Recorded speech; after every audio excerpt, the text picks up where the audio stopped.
मित्रों, कृपया मेरे चैनल को अपना प्यार और स्नेह प्रदान करें और अगर मेरा वीडियो आपको थोड़ा भी अच्छा लगता है तो लाइक और सब्सक्राइब करें जिससे हमें। और यह है भारत के 5 सीरियल किलर्स जिन्होंने मचाया था कोहराम। भारत में एक बदनाम सीरियल किलर राघव रमन पर फिल्म बनी थी।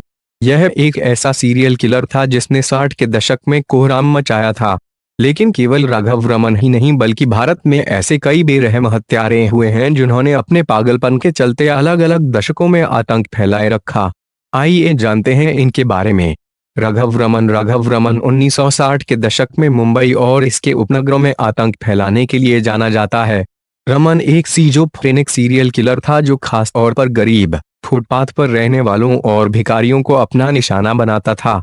रमन का हत्या करने का एक तरीका था कि वो अक्सर रेलवे ट्रैक के किनारे रहने वालों को ही मारता था। रमन लोगों की पत्थरों से कुचलकर हत्या कर देता था।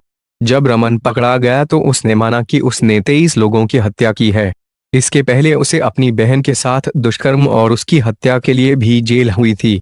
गिरफ्तारी के बाद अदालत ने उसकी बीमारी के चलते उसकी फांसी को उम्र कैद में बदल दिया था। रमन की 1995 में किडनी की बीमारी के चलते मौत हो गई। ऑटो शंकर गौरी शंकर नाम के इस शख्स को ऑटो शंकर उसके काम की वजह से कहा जाने लगा। शुरुआत में तो यह शराब और देह व्यापार में लिप्त था, लेकिन इसके घिनौने सच का खुलासा 1988 में हुआ। दरअसल उस दौरान महज 6 महीने में 9 लड़कियां चेन्नई के तिरुवनमयूर से गायब हो गईं। शुरुआती जांच में पुलिस ने माना कि उन्हें दहेज की समस्या के चलते घर वालों ने ही देह व्यवहार में धकेल दिया होगा। लेकिन जब इन लड़कियों के परिजन नहीं माने तो पुलिस ने जांच शुरू की। ऑटो शंकर को लेकर पहला शक पुलिस को तब हुआ जब ये युवती ने किसी ऑटो चालक द्वारा अपने अपहरण की कोशिश की शिकायत दर्ज करवाई। इसके बाद पुलिस ने जब गहराई से जांच की तो उन 9 लड़कियों के गायब होने में भी शंकर का नाम सामने आया।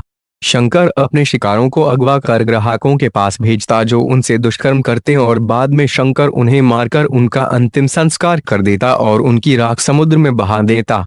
गिरफ्तारी के बाद उसे मौत की सजा हो गई। सुरिंदर कोहली 2005-06 में हुए निठारी कांड को भूलना आसान नहीं है। इसके आरोपी सुरिंदर कोहली को मौत की सजा हो चुकी है। वहीं कोहली के मालिक पंढेर का मामला कोर्ट में चल रहा है। कोहली पर 16 हत्याओं का आरोप है, लेकिन इनमें से केवल 4 मामलों को सुलझाया जा सका है। उस समय बेहद चर्चा में रहे इस मामले का खुलासा तब हुआ जब कुछ स्थानीय लोगों ने इलाके से गायब हो रहे बच्चों के पीछे निठारी के डीन में काम करने वाले सुरिंदर कोहली का हाथ हो सकता है। उन्होंने पूर्व रेसिडेंट वेलफेयर एसोसिएशन के सुप्रीम कोर्ट मिश्रा की मदद ली। इन लोगों ने उस घर के नालों की जांच की और इस दौरान एक व्यक्ति ने दावा किया कि उसने एक बच्चे का गला हुआ हाथ देखा। इसके इन्हें पुलिस ने गिरफ्तार कर लिया। चार्ल्स शोभराज वियतनामी मां और सिंधी पिता की संतान चार्ल्स शोभराज अपने समय का सबसे शातिर अपराधी था। उसे बिकनी किलर के नाम से भी जाना जाता है। शोभराज काफी शिष्ट अपराधी था, जिसके चलते 12 से 24 वर्ष के बीच की विदेशी युवतियां आसानी से उसके जाल में उलझ जाती थीं। इसके बाद शोभराज उन्हें नशे की लत डालकर उनकी हत्या कर देता था। शोभराज पर 12 हत्याओं का आरोप लगा और वो 1976-97 तक भारत की जेलों में बंद रहा। 2010 में नेपाल में उसे गिरफ्तार कर लिया गया और वहां की अदालत ने उसे उम्र कैद की सजा सुनाई। साइनाइड मोहन इन सभी सीरियल किलर्स में सबसे खतरनाक नाम है साइनाइड मोहन का।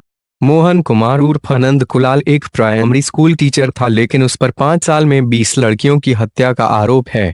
मोहन उन लड़कियों को निशाना बनाता था जिनकी दहेज न दे पाने की वजह से शादी नहीं हो पा रही थी। वो उन्हें प्रपोज करता, सेक्स करता और फिर शादी के एक दिन पहले उन्हें गर्भ निरोधक गोलियां देता था।